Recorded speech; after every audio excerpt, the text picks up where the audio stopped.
partir de 1905, con la creación de los soviets, sobre todo en Petrogrado y en Moscú.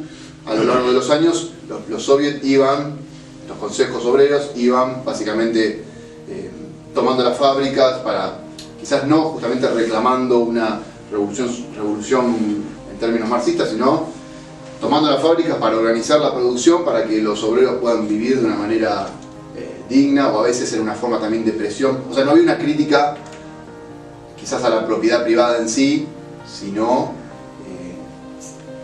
un pensamiento o insurrecciones de tipo obrero, pero con un pensamiento más bien de tipo socialismo utópico, ¿sí? Es decir, no socialismo marxista, que se van a ver, como digo, presentadas durante la guerra. En el frente de guerra se van a formar los soviets de soldados, que eran consejos de soldados, que obviamente después van a ser un poco influenciados por algunos de los partidos, generalmente el Partido Socialdemócrata Ruso, y van a ser utilizados los soviets en favor de la revolución de octubre. Este periodo entre febrero y octubre de 1917 se lo conoce justamente como el periodo del gobierno dual, porque había un gobierno de tipo, había una asamblea nacional, ¿sí?, integrada principalmente por este partido y ¿sí?, y un soviet que era más bien, bueno, eran estos consejos de obreros que también estaban, digamos, en su ciudad estaban repartidos entre estos y el Partido Socialdemócrata Ruso. Pero bueno, se supone que el soviet era el que tenía realmente, era una forma de gobierno más bien popular, por así decirlo, porque era ahí donde estaba la representación de la gente y quizás no tanto de los partidos políticos, porque obviamente, digo, ¿quiénes eran los integrantes de los partidos políticos? ¿Quiénes son los políticos siempre? O sea, ¿a qué sector social pertenecen? ¿A qué? Intelectuales, ¿no? Abogados, o sea, clase media.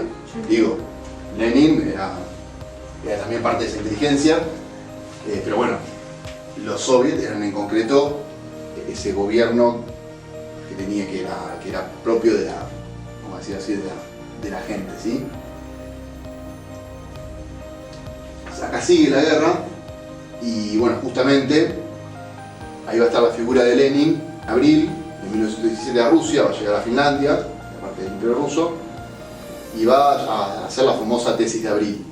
Lenin va a decir, como bolchevique, va a decir,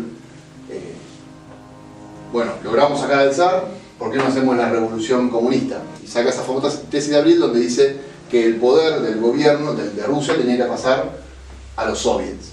O sea, tenía que desaparecer esta Duma, que era, por así decirlo, para él, el gobierno de la burguesía, ¿sí? El gobierno de la democracia, por así decirlo, de la derecha, para resumirlo.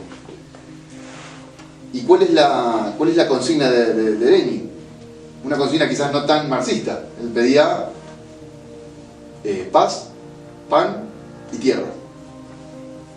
Paz para los soldados que están en el frente, que obviamente, digo, en un contexto de guerra y donde ya el zar se veía desprestigiado, la guerra no era algo quizás patriótico, no se sentía de esa manera.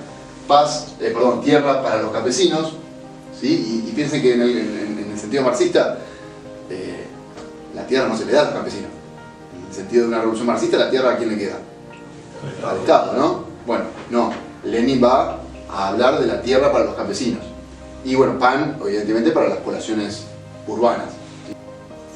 En octubre se produce precisamente un golpe de Estado desde el partido bolchevique, va a tomar, en ese contexto sumamente frágil, contexto de guerra, en un contexto de grandes turbulencias, va a fomentar un golpe de Estado en el cual el partido bolchevique se va a hacer cargo del gobierno de Rusia.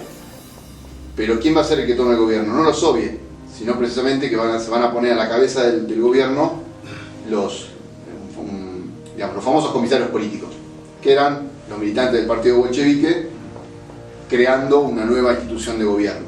Es decir, que el que va a gobernar Rusia a partir de octubre del 17 no van a ser los soviets en términos así estrictos, sino que va a ser particularmente el partido bolchevique, porque obviamente se atribuía el monopolio, digamos, de de la representación de los obreros.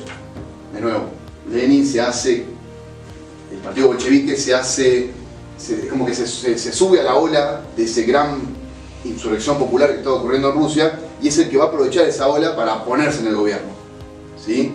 Pero no todos los reclamos eran estrictamente marxistas. De hecho, y ahí va con esto cierro, cuando, bueno, en octubre los bolcheviques toman el gobierno de Rusia, firman el Tratado de Paz de Brest-Litovsk con Alemania, Rusia sale de la guerra, los soldados contentos dentro de todo, y estalla luego lo que es la guerra civil entre blancos, es decir, los monárquicos, y los rojos, que van a ser los bolcheviques. ¿No? En pleno contexto bélico. Hay una situación geopolítica. La revolución nada, la subversión bolchevique no fue rusa, la posta es esa. Hay muchos documentos que, bueno, no los anoté, pero hay muchos documentos que se presentaron en el Senado de Estados Unidos, dando una lista de nombres donde el 85% no eran rusos los que participaron. Incluso había muchos armenios y georgianos que participaron en esa revolución. E incluso en la embajada directa de Gran Bretaña en Inglaterra, le llegaban a sus informes, incluso el propio Winston Churchill salió a decir que esa revolución no era rusa. La situación internacional, la geopolítica estaba al tanto de lo que estaba sucediendo. Desde acá voy a arrancar yo, este es mi puntapié. Lenin está exiliado en Francia, ¿bien? Estos son los objetivos y cómo fueron los medios de ayuda que tuvieron. ¿Sí? Tenemos la parte de las finanzas, propaganda, logística y armas. La casa Warburg, Warburg es un banquero muy importante de Alemania, que no es alemán, pero manejaba estos bancos, Disconto y Deutsche Bank. Y los intermediarios que este señor se manejaba para ir, bueno, manteniendo cierta relación y correspondencia directa con Lenin, Rubinstein, Warburg, el mismo. Yo más adelante voy a hablar del mismo Warburg, pero es una familia en general, ¿sí? El Warburg que está en Alemania no son los mismos que están en Nueva York, son todos una familia. Y Warburg. El 18 de junio le giran esto, 320.000 marcos más pasaporte a Lenin. ¿Bien? No le dieron para la sube, le dieron para que tenga vos, no, o sea, digo, mira papi, tomá, manejate. Trotsky fue expulsado de Inglaterra y de Francia por terrorista, no lo quería ni la madre, se fue a Estados Unidos. En Estados Unidos cayó preso, estuvo preso, y lo libera a este señor, que es fundamental.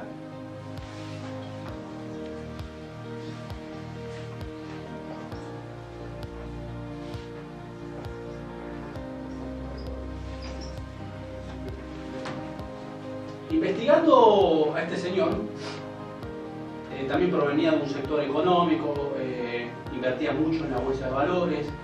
El propio George Soros y Warren Buffett lo elogiaron, este tipo, lo consideran como un modelo a seguir.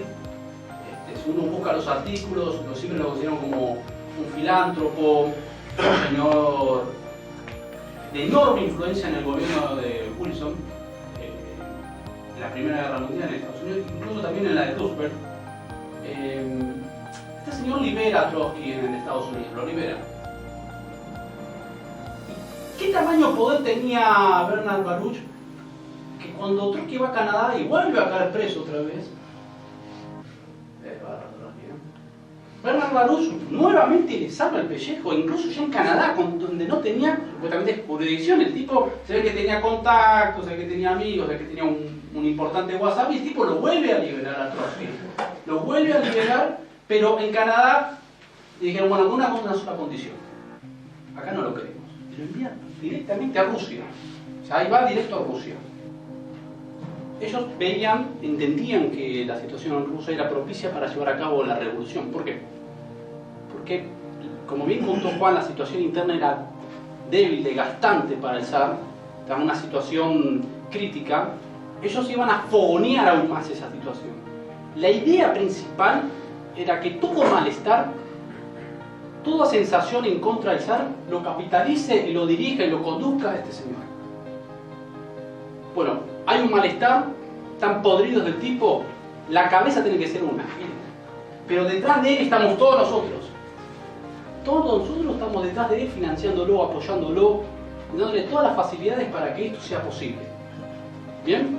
Esa más o menos es el análisis, esa es la situación, ese es el propósito de todo esto a nivel internacional.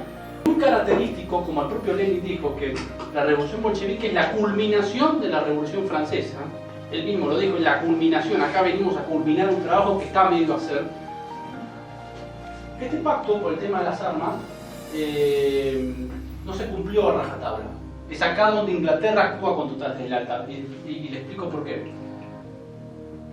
Tardaron 6 meses en darles armas al Imperio Ruso en plena guerra mundial y en pleno frente. Y cuando llega 6 meses tarde, no solo les llegan las armas, sino que les llegan armas que no tenían un calibre que ellos esperaban, que no estaban entrenados para eso. Pero esto no me sirve, le dicen los tipos. Es lo que llegó. Pero aparte, clandestinamente,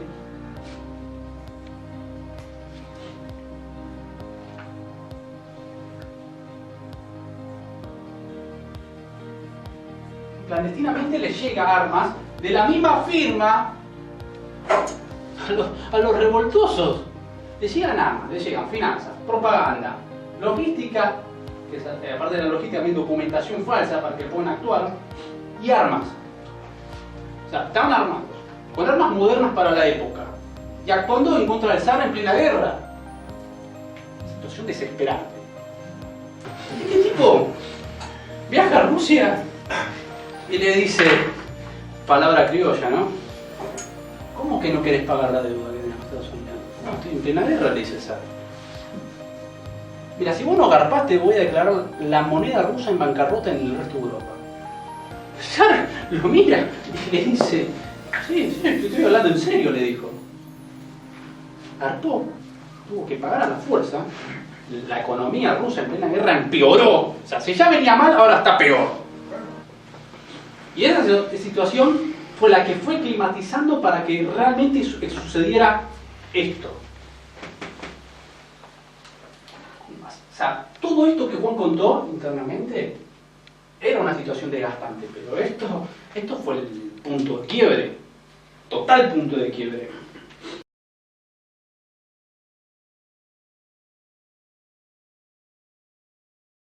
Me toca a mí apartarme del foco histórico y tratar el tema del concepto de revolución, ¿sí? Explicar un desarrollo conceptual de este término, el cual nosotros también usamos, porque nosotros también estamos en una línea revolucionaria y no tenemos nada que ver ni con estas mal llamadas revoluciones, ¿sí? Las revoluciones, por ejemplo, la Revolución Inglesa, la Revolución Francesa, la Revolución Estadounidense o las revoluciones americanas, que fueron golpes de Estado secesionistas. No tenemos nada que ver con eso, sin embargo usamos el término porque nosotros tenemos un significado propio de revolución. Pero bueno, lo explicaremos al final. Yo voy a desglosar el término revolución en 3 significados. Va a ser muy esquemática mi exposición, ¿sí? Me voy a centrar solamente en la palabra revolución. Esto ya es un desvío, ya es totalmente contrario al significado original de revolución que vimos al principio. Ya es destrucción del orden natural social, ¿sí? O sea, es una modificación total. Entonces, ¿cómo tenemos que conocer a las sucesivas revoluciones que se fueron dando desde el siglo XVII hasta la actualidad? Como subversión. Subversión también tiene su significado etimológico. Significa voltear algo, derrumbarlo. En este caso, derrumbar el orden social natural de las comunidades. Si tuviéramos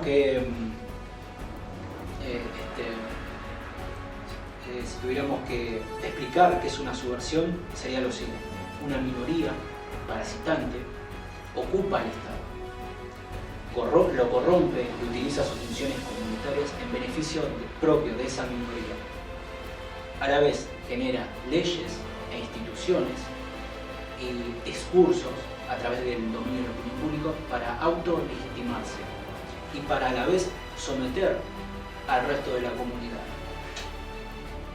La comunidad entonces queda cautiva de esa minoría, queda encerrada en todo ese, queda como enjaulada en todo ese andamiaje que bien supo construir esa élite que ocupa el poder. Entonces esa comunidad empieza a actuar ya sea ya en contra de sí misma y a favor de esa élite. Empieza a darse un proceso de disgregación de sus fuerzas, es decir, empieza a entrar en un proceso de entropía, es decir, de debilitamiento de las instituciones, de las estructuras sociales, de los organismos sociales. Las subversiones generan siempre entropía.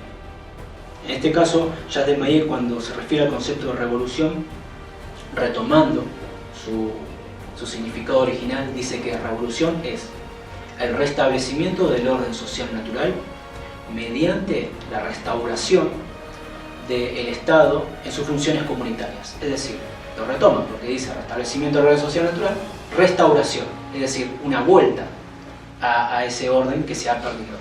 Si esta comunidad aún se mantiene, si aún mantiene fuerzas sanas dentro de sí, puede generar una respuesta.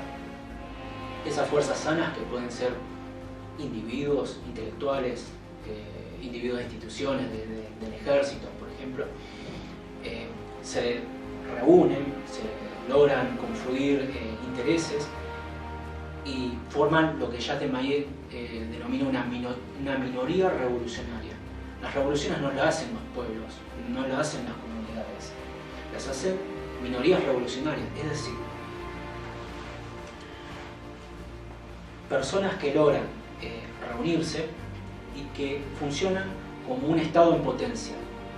¿Por qué funcionan como un estado en potencia? Porque reencarnan en sí mismo el sentido histórico de la comunidad que se ha visto perdido o desviado, el ser social de esa comunidad, su espíritu, y también porque tienen capacidad, tienen conocimiento y tienen voluntad, y tienen el conocimiento y la voluntad para cambiar las cosas, para generar acciones que pueden ser propaganda, agitación, adoctrinamiento, manifestaciones, para generar masa crítica, para generar consensos, nuevos consensos. Y la finalidad es reocupar el Estado, que esa minoría vuelva a ocupar el Estado.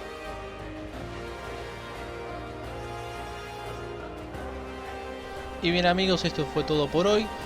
Esperemos que les haya gustado.